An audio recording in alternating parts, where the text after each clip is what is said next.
तो शुरू करते हैं आज हम लोग चैप्टर नंबर 11 बायोटेक्नोलॉजी। और ये चैप्टर जो है चैप्टर नंबर 11 और 12 बायोटेक्नोलॉजी बहुत ज़्यादा ज़रूरी चैप्टर्स हैं। और बहुत सारे लोगों ने मेरे को कहा कि भाई वीडियो बना दो इसकी, तो मैंने सोचा एक वीडियो बना दूँ छोटी सी। तो बहुत ही हम शॉर्ट में बट सब कुछ कंप्लीट करके हम साथ साथ चलेंगे इस चैप्टर के लिए। और बायोटेक्नोलॉजी होती क्या है, बायोटेक होता क्या है, ये पूरा यूनिट अब शुरू कर रहे हैं हम। तो इसमें होता क्या है, बेसिकली बायोटेक में क्या होता है कि आप लोग मॉडिफिकेशन करते हैं डीएनए की। सिंपल लॉजिक है, बस आपको डीएनए की मॉडिफिकेशन करनी है। अब डीएनए की मॉडिफिकेशन करना इतना बड़ी बात है या बहुत छोटी बात है? सबसे बड़ी बात प्रॉब्लम ये है कि डीएनए जो है खुद ही बहुत छोटा मॉलिक्यूल है, ठीक है ना। और उसकी मॉडिफिकेशन करना, उसमें कुछ चेंजेस लेके आना, और वो चेंजेस स्टेबल भी होने चाहिए। ये नहीं आप चेंजेस तो ले आए और उसके बाद इंसान या जीव जो भी है वो मर गया। तो स्टेबल चेंजेस लेके आने हैं, और ऐसे चेंजेस लेके आने हैं जो फर्दर जनरेशंस में भी चेंजेस जाएं। तो इसका मतलब उसके डीएनए के अंदर इस तरह से इनकॉर्पोरेट हो जाना चाहिए वो चेंज कि वो फर्दर आगे चलता रहे, ठीक है। तो इस चैप्टर को शुरू करेंगे हम यहाँ से कि प्रिंसिपल्स ऑफ बायोटेक क्या होती है। उससे पहले मैं आपको बताना चाहूँगा यहाँ पे कुछ पॉइंट्स हैं। सबसे पहला पॉइंटर तो यही है कि किसने बायोटेक्नोलॉजी की शुरुआत करी थी। कार्ल एरेकी नाम के एक बंदे ने शुरुआत करी थी। नाम आ सकता है बार बार, 1917 में ये शुरू हुआ था। इसके बाद आपसे एक सिंपल सा क्वेश्चन आ सकता है, EFB की फुल फॉर्म बताइए। तो EFB जो है वो यूरोपियन फेडरेशन ऑफ बायोटेक्नोलॉजी है। मैंने बायोटेक लिखा है, दैट इज बायोटेक्नोलॉजी। तो यूरोपियन फेडरेशन ऑफ बायोटेक्नोलॉजी है, ठीक है।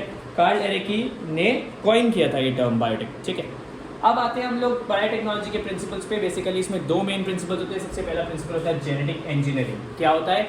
Genetic engineering. अब जेनेटिक इंजीनियरिंग में क्या होता है? These are the techniques used for modification of chemical nature of DNA. Modification of chemical nature of DNA, इसको केमिकल नेचर डीएनए को मॉडिफाई करने की जो टेक्निक है उनको हम कहते हैं जेनेटिक इंजीनियरिंग। और जेनेटिक इंजीनियरिंग में जो चीज़ तो पॉल बर्ग ने सबसे पहले जेनेटिक इंजीनियरिंग दी थी, जेनेटिक इंजीनियरिंग की शुरुआत की थी। अगली चीज़ जो है वो है स्टरलाइजेशन मेथड। स्टरलाइजेशन मेथड जो है ये बेसिकली मेथड्स होते हैं use to maintain contamination free conditions in genetic engineering. GE लिखा है, use to maintain contamination free conditions. Contamination free condition का मतलब भाई कि बिना कंटेमिनेशन के, बिना फॉरेन एजेंट्स के कंडीशन रखने के लिए स्टरलाइजेशन मेथड्स की जरूरत होती है। स्टरलाइज मतलब पूरा साफ कर दिया, बैक्टीरिया हटा दिया। क्यों? क्योंकि अगर कुछ भी और एंटर कर गया तो फिर क्या होगा, फिर यहाँ पे जेनेटिक इंजीनियरिंग ठीक से काम नहीं करेगी और मॉडिफिकेशन, कुछ और मॉडिफिकेशन हो जाएगी। हमें बनाना है चूहे और बिल्ली का मिक्सचर, वो चूहे, बिल्ली और एक बैक्टीरिया का मिक्सचर हो जाएगा, और ऐसे करके ही हमारा कोरोना वायरस भी बन गया था, ठीक है। तो स्टरलाइजेशन अगर प्रॉपर्ली नहीं होगी तो उसकी वजह से दिक्कत हो सकती है। तो स्टरलाइजेशन मेथड्स और genetic engineering. Father of genetic engineering was Paul Berg. Paul Berg ने इसका शुरुआत करी जेनेटिक इंजीनियरिंग की, और उसके बाद ये चीज़ आगे बढ़ी जेनेटिक इंजीनियरिंग। फिर हम आते हैं प्रिंसिपल्स ऑफ जेनेटिक इंजीनियरिंग। अब हम बिल्कुल प्रिंसिपल्स पे चल रहे हैं जेनेटिक इंजीनियरिंग के। Principles of genetic engineering, basically principle क्या है, मेन काम क्या है? सबसे पहले creation of RDNA। RDNA word बार बार यूज होएगा। RDNA मतलब रिकॉम्बिनेंट डीएनए। भाई कौन सा डीएनए? Recombinant DNA. क्रिएशन कराना है हमें, we have to create recombinant DNA. Recombinant DNA का मतलब है कि एक नॉर्मल डीएनए होगा, उसके अंदर आपने कुछ और डाला, आप वो चीज़ मिक्स करी और एक नई चीज़ बनाई, उसको हम कहते हैं रिकॉम्बिनेंट डीएनए। फिर जीन क्लोनिंग करने हैं और उसके बाद जीन को ट्रांसफर करना है। रिकॉम्बिनेंट डीएनए एक बन गया, उसके क्लोन्स बनाने बहुत सारे, और फिर अलग अलग जगह पे भाई ट्रांसफर भी तो करना है। तो ये हमारा प्रिंसिपल है जेनेटिक इंजीनियरिंग का। जेनेटिक इंजीनियरिंग के मेन जो काम है वो ये है, ठीक है। बेसिकली होता क्या है, आपको क्या करना होता है, इसमें आपको आइसोलेट करना होता है एक डीएनए को, डिजायरेबल डीएनए को, और उसको दूसरे डीएनए के अंदर ट्रांसफर करके एक RDNA बनाना होता है। क्या बनाना होता है? RDNA। तो याद रखना, जो पीस ऑफ डीएनए हमने यूज किया है, ठीक है, जो भी पीस ऑफ डीएनए हमने यूज किया, लेट कर लेते हैं ये एक डीएनए, इसको हमें इस तरह से मॉडिफाई करना है कि इसका बेसिक कैरेक्टर सेम रहे बट इसमें कुछ और एडिशन हो जाए, ठीक है। तो बेसिक कैरेक्टर सेम रहे और कुछ और एडिशन हो जाएगा, मतलब है हमें इसमें से कुछ पार्ट काटना पड़ेगा और दूसरा पार्ट इस पर लगाना पड़ेगा। देखें, ये पहले कुछ इस तरह से दिख रहा था बट अब ये इस तरह से दिख गया है। इसको हम कहते हैं RDNA। तो दो डीएनए इसमें यूज हो गए, एक तो मेन डीएनए था, होस्ट डीएनए, और दूसरा जो बाहर से आया जो चीज़, उसको हम कहते हैं फॉरेन डीएनए, ठीक है, या एलियन डीएनए। दोनों को जोड़ के एक रिकॉम्बिनेंट डीएनए बनाया। अब ध्यान रखेंगे, जो पीस हमने इंट्रोड्यूस किया है फॉरेन डीएनए में, ज़रूरी नहीं है वो अपने आप को मल्टीप्लाई कर पाए। तो उसको मल्टीप्लाई कराना अपने आप में होना बहुत मुश्किल है। इस चीज़ के लिए हमें उसको प्रॉपर्ली इनिशिएट करना पड़ता है और पूरी प्रोसेस करनी पड़ती है। यहाँ पे कुछ इंपॉर्टेंट टर्म्स लिखे हैं, इंपॉर्टेंट टर्म्स लिखे हैं। सबसे पहला है ओरी, ORI, ओरी। ओरी की फुल फॉर्म होती है ओरिजिन ऑफ रेप्लिकेशन। ये क्रोमोसोमल डीएनए में पाया जाता है, डीएनए के क्रोमोसोम के डीएनए में पाया जाता है, और ये रिस्पॉन्सिबल होता है for the initiation of replication. Replication process की इनिशिएशन के लिए ये चीज़ काम आती है। जब भी ओरी साइट होगी तब ही रेप्लिकेशन हो पाएगी, वरना रेप्लिकेशन हो ही नहीं पाएगी। रेप्लिकेशन होने के लिए ओरिजिन ऑफ रेप्लिकेशन होना मोस्ट इंपॉर्टेंट चीज़ है। फिर आता है आपका दूसरा एक और टर्म आता है आपका प्लाज्मिड। प्लाज्मिड जो होता है ये एक गोल चीज़ होती है जिसको हम आगे पढ़ेंगे, और ये ऑटोनॉमसली रेप्लिकेटिंग मतलब अपने आप self replicating extra chromosomal circular DNA. Extra chromosomal circular DNA, chromosome से अलग सर्कुलर डीएनए होता है, सर्कुलर इन शेप होता है। ध्यान रखेंगे ये सिर्फ और सिर्फ कुछ बैक्टीरिया में ही पाया जाता है, हर जगह ये पाया नहीं जाता है, तो इसे प्लाज्मिड कहते हैं। क्या कहते हैं? प्लाज्मिड। सबसे पहला आर डीएनए जो बनाया था इसे हम रिकॉम्बिनेंट डीएनए भी कहते हैं। क्या कहते हैं? Recombinant DNA. सबसे पहला आर डीएनए जो बनाया था वो कोहेन और बॉयर ने बनाया था 1972 में। इन्होंने यूज किया था प्लाज्मिड आपको बताया, प्लाज्मिड ऑफ सैल्मोनेला टाइफीम्यूरियम। इस बैक्टीरिया का प्लाज्मिड यूज किया था, और इस बैक्टीरिया के प्लाज्मिड को यूज करके उन्होंने एंटीबायोटिक रेजिस्टेंस जीन उसमें से निकाला था, उसमें से कट किया था, आरडीएनए बनाया था, वो हम बाद में देखेंगे कैसे बनाया था। तो ये आपका है प्लाज्मिड के बारे में। हमारे टूल्स ऑफ आरडीएनए। अब रिकॉम्बिनेंट डीएनए बनाने के लिए आपको कुछ टूल्स की जरूरत है, कुछ चीज़ों की जरूरत है जो बहुत ज़्यादा ज़रूरी है, और सबसे पहली जो चीज़ जो ज़रूरी है वो है आपका एंजाइम्स। एंजाइम्स में सब 3 एंजाइम्स हम मेनली पढ़ेंगे, बट सबसे पहला जो सबसे मेन एंजाइम है वो है आपका रेस्ट्रिक्शन एंजाइम्स या फिर मॉलिक्यूलर सीजर्स। रेस्ट्रिक्शन एंजाइम्स या मॉलिक्यूलर सीजर्स, बेसिकली सीजर्स का काम काटना है। तो यहाँ पे ये क्या करेंगे, these are used for cutting DNA at specific sites and are called nucleases. एक पर्टिकुलर जगह से डीएनए के किसी भी साइट से, ये डीएनए अगर है इसके किसी भी साइट से काटने को के लिए जो चीज़ चाहिए, जो तत्व आपको चाहिए वो होता है आपका मॉलिक्यूलर सीजर्स या फिर रेस्ट्रिक्शन एंजाइम्स। ठीक है, इनको हम न्यूक्लियस भी कहते हैं। ये 2 टाइप के होते हैं, एंडोन्यूक्लियस और एक्सोन्यूक्लियस। कौन से? एंडो और एक्सो। एंडोन्यूक्लियस का मतलब है, एंडो मतलब अंदर, एंड्स को छोड़ के, ये वाले पॉइंट्स को छोड़ के, ये दोनों पॉइंट्स जो हैं जिस पे मेरी उंगली है, इन दोनों पॉइंट्स को छोड़ के बाकी पूरे न्यूक्लियस के बीच में जहाँ पे भी आपको कुछ कट करना है, कटिंग करनी है, उसके लिए आपको एंडोन्यूक्लियस की जरूरत पड़ती है। ये डीएनए को कट करता है स्पेसिफिक पॉइंट्स पे, but except the ends. Terminal ends पे ये कट नहीं करता, एंडो है। दूसरा होता है एक्सोन्यूक्लियस। एक्सोन्यूक्लियस जो होता है ये कट करता है एट द एंड्स। अगर आपको एंड पे डीएनए को कट करना है, एंड के आसपास डीएनए को कट करना है, तो आपको एक्सोन्यूक्लियस को देखना पड़ेगा। तो एंडोन्यूक्लियस, एक्सोन्यूक्लियस 2 टाइप के न्यूक्लियस हम पढ़ेंगे रेस्ट्रिक्शन एंजाइम्स में। अराउंड 900 रेस्ट्रिक्शन एंजाइम्स आज के टाइम पे नोन है, 230 अलग अलग स्ट्रेन से नोन है। इसके अलावा सबसे पहला रेस्ट्रिक्शन एंजाइम था, उसका नाम था HIND2। क्या था? HIND2, HIND2। ये सबसे पहली बार ढूंढा गया था और 1968 में इसको ढूंढा गया था। ठीक है, और फिर आगे जाके और अभी तक 900 हो चुके हैं अलग अलग। अब रेस्ट्रिक्शन एंजाइम के नाम होते हैं जैसे HIND2, EcoR1, अलग अलग नाम होते हैं। ये नाम लिखने का भी एक तरीका होता है। बेसिकली सबसे जो पहला लेटर होता है, जैसे यहाँ पे EcoR1 का पहला लेटर E है, तो पहला लेटर जो होता है वो उसके जीनस से आता है। ठीक है, और दूसरा लेटर जो है वो अगले 2 लेटर जो है उसके स्पीशीज से आते हैं। तो EcoR1 का मतलब है एस्चेरिया कोलाई, COLI, कोलाई में से CO निकाल लिया है तो इको बन गया। R का मतलब है रफ स्ट्रेन, रफ और स्मूथ 2 टाइप के स्ट्रेन होते हैं, तो रफ स्ट्रेन। और 1 का मतलब है वो कब पाया गया था, सबसे पहला जो है वो 1 है। ठीक है, तो EcoR1 इसका नाम आता है। बेसिकली जब हमने EcoR1 की बात ही कर ली है, तो EcoR1 होता क्या है, कोई भी रेस्ट्रिक्शन एंजाइम, EcoR1 भी और कोई भी restriction enzyme, they function by inspecting the length of the DNA sequence. सबसे पहले ये डीएनए सीक्वेंस को पूरा रीड कर देंगे। बहुत लंबी डीएनए सीक्वेंस है, GATTCP, P नहीं, GATC में से कुछ हो सकता है, उसको पूरा रीड कर लेंगे। फिर देखेंगे भाई उनको कौन सी सीक्वेंस पसंद है, क्योंकि हर कोई रेस्ट्रिक्शन एंजाइम एक अलग सीक्वेंस पे जाके कट करता है। ये नहीं है कि रेस्ट्रिक्शन एंजाइम आया कहीं से भी कैंची मार दी, नहीं, एक पर्टिकुलर सीक्वेंस पे जाके ही वो कट करेगा। तो वो पहले रीड करता है पूरा का पूरा डीएनए को, और फिर देखता है कि कौन सी सीक्वेंस उसको सही लग रही है। ये सीक्वेंस जो होनी चाहिए वो पैलिंड्रोमिक सीक्वेंस होनी चाहिए। क्या होनी चाहिए बेटा? Palindromic sequence. इसको आगे से पढ़ो पीछे से पढ़ो सेम है, जैसे कि मलयालम, तो उसे आगे से पढ़ो पीछे से पढ़ो एक ही वर्ड होता है। इसके अलावा नितिन, NITIN, उल्टा पढ़ोगे NITIN, तो इन्हें हम कहते हैं पैलिंड्रोमिक सीक्वेंस। तो EcoR1 या कोई भी रेस्ट्रिक्शन एंजाइम जो है वो जाएगा, पूरे डीएनए को इंस्पेक्ट करेगा और वहाँ जाके उसकी पैलिंड्रोमिक सीक्वेंस को रीड करेगा।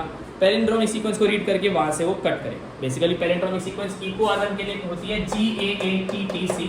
इसको ऑपोजिट अगर आप देखो, क्योंकि 2 स्ट्रैंड होते हैं डीएनए के, दूसरा स्ट्रैंड उल्टा है, G के ऑपोजिट C, A के opposite T, T A A G। अगर उल्टा रीड करूँगा नीचे से तो GAATTC, ऊपर से GAATTC, नीचे से उल्टा GAATTC। जब ये वहाँ जाता है, ये उसको कट करता है और वहाँ पे स्टिकी एंड्स बनाता है। क्या बनाता है? Sticky ends. इसके लिए मैं आपको डायग्राम दिखाना चाहूँगा। ये डायग्राम है आपके पास। यहाँ पे EcoR1 जो है वो एक वेक्टर डीएनए और एक फॉरेन डीएनए, 2 डीएनए है। वेक्टर डीएनए मतलब जो प्लाज्मिड है जिसके अंदर डल रहा है, और फॉरेन डीएनए जो डल रहा है। ये दोनों के स्टिकी एंड्स देखा जाएगा, दोनों के EcoR1 साइड देखेगा और GAATTC साइड पे जाके कट करेगा, स्टिकी एंड्स बन जाएंगे। अब ये दोनों एक दूसरे से चिपकना चाहते हैं स्टिकी एंड्स, और इन दोनों को हम साथ चिपका देंगे। तो ये आपका EcoR1 का जो डायग्राम है आपकी NCERT में है। It is very very very important, इसको ज़रूर करके जाएं। इस पर लेबलिंग वगैरह आ जाती है, बहुत ज़्यादा ज़रूरी है। अगला जो एंजाइम है जिससे चिपकाया वो एंजाइम है भाई DNA लाइगेज। बहुत बार यूज़ होगा ये, इसे मॉलिक्यूलर ग्लू कहते हैं। रेस्ट्रिक्शन एंजाइम्स को मॉलिक्यूलर सीजर कहते थे, इसको मॉलिक्यूलर ग्लू कहेंगे। क्यों? क्योंकि लाइगेज जो है वो चिपकाता है, वो बेसिकली 2 DNA को ज्वाइन करता है डीएनए को। तो जहाँ पे स्टिकी एंड्स बने थे उन दोनों को ज्वाइन करने के लिए क्या यूज़ हुआ था? DNA ligase. तीसरा एंजाइम है DNA पॉलीमरेज। DNA पॉलीमरेज जो होता है वो helps in synthesis of complementary DNA। Complementary DNA मतलब अगर एक स्ट्रैंड है, दूसरी स्ट्रैंड को बनाने के लिए काम कौन करेगा? DNA polymerase. तो ये तीनों एंजाइम जो है आपके बहुत बहुत ज़्यादा क्रूशल हैं, इनको आपको याद करना है। खास करके वो डायग्राम जो है अभी बताया है वो कर लेना है। अपार्ट फ्रॉम दी एंजाइम्स हमारे पास कुछ और चीज़ें हैं जिन्हें हम कहते हैं, आपका अगली जो चीज़ है उन्हें हम कहते हैं क्लोनिंग वेक्टर्स। हमारे पास जो क्लोनिंग वेक्टर है आपकी NCERT में भी एक क्लोनिंग वेक्टर दे रखा है और इसका नाम है PBR322। ये एक प्लाज्मिड है। आपको बताया था प्लाज्मिड एक सर्कुलर एक्स्ट्रा क्रोमोसोमल DNA होता है, तो प्लाज्मिड है। इसके अंदर पहले देख लेते हैं हम क्या क्या, उसके बाद हम आगे बढ़ेंगे। इसके अंदर सबसे पहली बात तो यहाँ पे ओरिसाइट है। क्या है? एक ओरिसाइट है। ओरिसाइट का काम क्या होता है? बेसिकली ओरिसाइट का काम होता है सिर्फ और सिर्फ ओरिजिन कराना, रेप्लिकेशन की शुरुआत कराना, ठीक है ना। फिर ROP साइट है जिसको हम बाद में देखेंगे थोड़ी देर में, वहाँ पे लिखा हुआ है, वैसे बाद में देखेंगे थोड़ी देर में। इसके अलावा बहुत सारे आपके पास अलग अलग रेस्ट्रिक्शन एंजाइम इसमें लगे हुए हैं, जैसे कि PBU2, SAL1, BAMH1, HIND3, CLAV1, EcoR1, PBU1, PST1। ये बहुत सारे हैं, इनको सब याद नहीं करने, बट आपको इसकी लेबलिंग के साथ ये 3 नंबर का डायरेक्ट क्वेश्चन बनता है। ये आ जाता है, इसके लेबल बोलते हैं, लेबल करो, ABCDEF दे देते हैं, लेबल करो, आ जाते हैं नंबर के 6, तो आपको लेबल करना है। इसके अलावा आपके पास दिख रहे हैं 2 अंदर की साइड, यहाँ पे AMPR दे रखा है, यहाँ पे TETR दे रखा है। इन दोनों को हम कहते हैं resistant sites. Resistant sites basically PBR322 जो है एक बैक्टीरिया में से लिया गया है, और ये बैक्टीरिया या ये PBR322 प्लाज्मिड जो है वो एम्पिसिलिन और टेट्रासाइक्लिन दोनों एंटीबायोटिक से रेजिस्टेंट है। रेजिस्टेंट माने भाई इसको एम्पिसिलिन के घोल में डाल दो ये नहीं मरेगा, इसको टेट्रासाइक्लिन के घोल में डाल दो ये नहीं मरेगा, अमोक्सिसिलिन में डालोगे मर जाएगा। क्यों? क्योंकि अमोक्सिसिलिन की रेजिस्टेंस है नहीं, ठीक है ना। तो जिस एंटीबायोटिक की रेजिस्टेंस इनके पास है उससे ये बचा रहेगा, बाकी सबसे मर जाएगा। क्योंकि एंटीबायोटिक होती किस लिए भाई? बैक्टीरिया को मारने के लिए। तो इनके पास उन दोनों की पहले से इम्यूनिटी है भाई, रेजिस्टेंट है, ये मरेगा नहीं। तो अब कुछ फीचर देखते हैं इसी डायग्राम के, और इसमें फीचर्स में आता है सबसे पहला फीचर ओरी, जिस साइड पे एप्लीकेशन शुरू हो रही है। Number 2 is selectable marker. Selectable marker जो होते हैं these are basically these help in identifying और सिलेक्टिंग ट्रांसफॉर्मेंट्स। सिलेक्टेबल नहीं लिखते हैं, सिलेक्टिंग लिखना चाहिए यहाँ पे। Selecting transformants and eliminating non transformants. क्या हुआ? बेसिकली हमने जब RDNA बनाएंगे तो उसके बाद हमें पता चलेगा कुछ कुछ तो RDNA बन गए, कुछ कुछ RDNA नहीं बने। जो चीज़ RDNA में कन्वर्ट हो गई है वो ट्रांसफॉर्म हो गई है, उसको हम कहते हैं ट्रांसफॉर्मेंट्स, और जो चीज़ नहीं हुई है उन्हें हम कहते हैं नॉन ट्रांसफॉर्मेंट्स। अब भाई नॉन ट्रांसफॉर्मेंट्स की ज़रूरत थी क्या हमें? नॉन ट्रांसफॉर्मेंट्स की तो ज़रूरत ही नहीं थी। अगर नॉन ट्रांसफॉर्मेंट्स की ज़रूरत ही होती तो हम बनाते ही क्यों RDNA? तो RDNA वाले जो बन गए उन्हें हम ट्रांसफॉर्मेंट्स कहते हैं, और नॉन ट्रांसफॉर्मेंट्स की ज़रूरत ही नहीं है। तो सिलेक्टेबल मार्कर उन सबको एलिमिनेट करता है, नॉन ट्रांसफॉर्मेंट्स को, only by permitting the growth of transformants. ये सिर्फ और सिर्फ ट्रांसफॉर्मेंट्स की ग्रोथ को ही परमिट करता है, नॉन ट्रांसफॉर्मेंट्स की ग्रोथ को परमिट करता ही नहीं। ये बेसिकली ज़्यादातर एंटीबायोटिक रेजिस्टेंस साइट्स को ही हम सिलेक्टेबल मार्कर की तरह यूज़ कर लेते हैं। यहाँ पे एग्जांपल है एम्पिसिलिन और टेट्रासाइक्लिन। एम्पिसिलिन और टेट्रासाइक्लिन ये दोनों AMPR और TETR का मतलब है ये दोनों के दोनों क्या है? रेजिस्टेंट। तो पहली चीज़ हो गई ओरी, दूसरी चीज़ हो गई सिलेक्टिव मार्कर, तीसरी जो चीज़ होती है वो होता है क्लोनिंग साइट्स। अब आपने कहा ठीक है भैया, बहुत बढ़िया बात है कि आप कह रहे हो कि भैया शुरू भी हो गया और हमने ट्रांसफॉर्मेंट नॉन ट्रांसफॉर्मेंट भी कर लिया, कि आइडेंटिफाई कर लिया, बट चिपकेंगे कहाँ पे? फॉरेन जब कोई बाहर की कोई बॉडी आएगी वो चिपकेगी कहाँ पे? लाइगेट कहाँ पे होगी? चिपकेगी कहाँ पे? वो चिपकेगी at cloning sites. These are required to link foreign DNA with the vector. जो हमारे पास गोल वाला वेक्टर है उससे फॉरेन डीएनए जब आएगा उसके अंदर ऐड होएगा, उसको चिपकाने के लिए एक पर्टिकुलर जगह चाहिए होती है और इन्हें हम कहते हैं क्लोनिंग साइट्स। ठीक है, ये वेक्टर के अंदर कुछ ना बहुत सारी कुछ बहुत सारी नहीं, 1 2 या 3 ज़्यादा नहीं, रिकॉग्निशन साइट्स होती हैं रेस्ट्रिक्शन एंजाइम्स के लिए। रेस्ट्रिक्शन एंजाइम्स के लिए रिकॉग्निशन साइट्स क्यों होती हैं? क्योंकि भैया रेस्ट्रिक्शन एंजाइम्स उसी जगह पे ऐड करेंगी। रेस्ट्रिक्शन एंजाइम का काम क्या था कि जाके उसे काटना है डीएनए को। तो अगर रिकॉग्निशन साइट होगी GAATTC मिलेगा, EcoR1 जल्दी से भागेगा कि अगर यहाँ से काट देता हूँ, जैसे कटा दूसरी चीज़ आगे चिपक सकती है, बिना कटे थोड़ी चिपकेगी। तो कटने के लिए रेस्ट्रिक्शन एंजाइम्स के लिए साइट्स ज़रूरी है, उन्हें हम क्लोनिंग साइट्स कहते हैं। ध्यान रखेंगे एक वेक्टर में बहुत ज़्यादा क्लोनिंग साइट्स नहीं हो सकती हैं। क्यों नहीं होंगी? क्योंकि अगर बहुत सारा क्लोनिंग साइट्स होंगी, बहुत सारे रेस्ट्रिक्शन एंजाइम उन्हें काट देंगे और छोटे छोटे फ्रेगमेंट्स बन जाएंगे, है ना। तो एक वेक्टर में ज़्यादा क्लोनिंग साइट्स नहीं होंगी। क्या ये बात क्लियर है? वेक्टर के अंदर cloning sites, foreign DNA ligate करता है इन्हीं क्लोनिंग साइट्स पे, जो कि असली में रेजिस्टेंस एंटीबायोटिक रेजिस्टेंस की साइट्स हैं। ध्यान रखें, ऊपर वाले डायग्राम पे दोबारा आ जाते हैं। 2 रेजिस्टेंट साइट्स हैं, एक एम्पिसिलिन और एक टेट्रासाइक्लिन। मान लो कि फॉरेन डीएनए आके BAMH1 या सेल 1 पे एक्ट कर गया। कहाँ पे? BAMH1 या सेल 1 पे।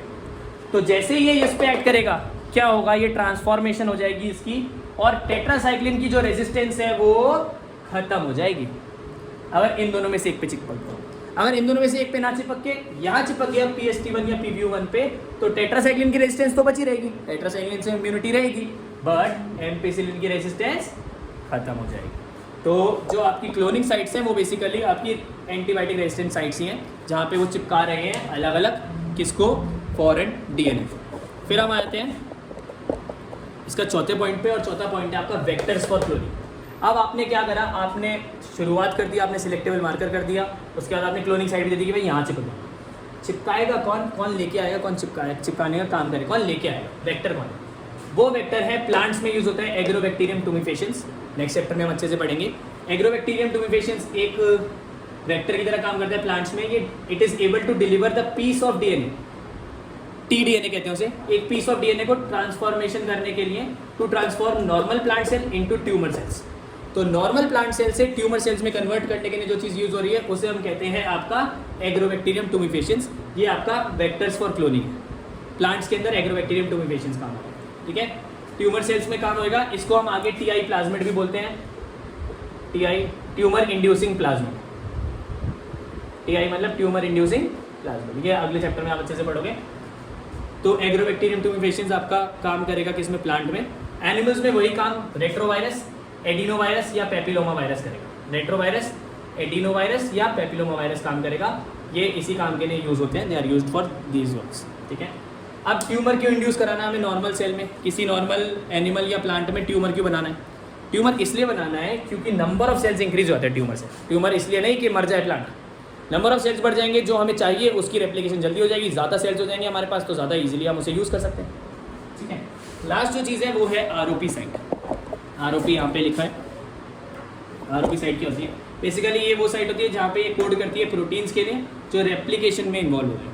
जो भी प्रोटीन्स रेप्लिकेशन के लिए इन्वॉल्व हो रहे हैं उसमें ROP के लिए ROP कोड करती है। 1 नंबर का क्वेश्चन आ सकता था इसलिए मैंने इसको डाल दिया है। ये PBR 322 का डायग्राम बहुत ज़्यादा ज़रूरी है, ये पूरा 3 नंबर का आ सकता है, बहुत बहुत बहुत इंपॉर्टेंट है फॉर बोर्ड पर्पसेस।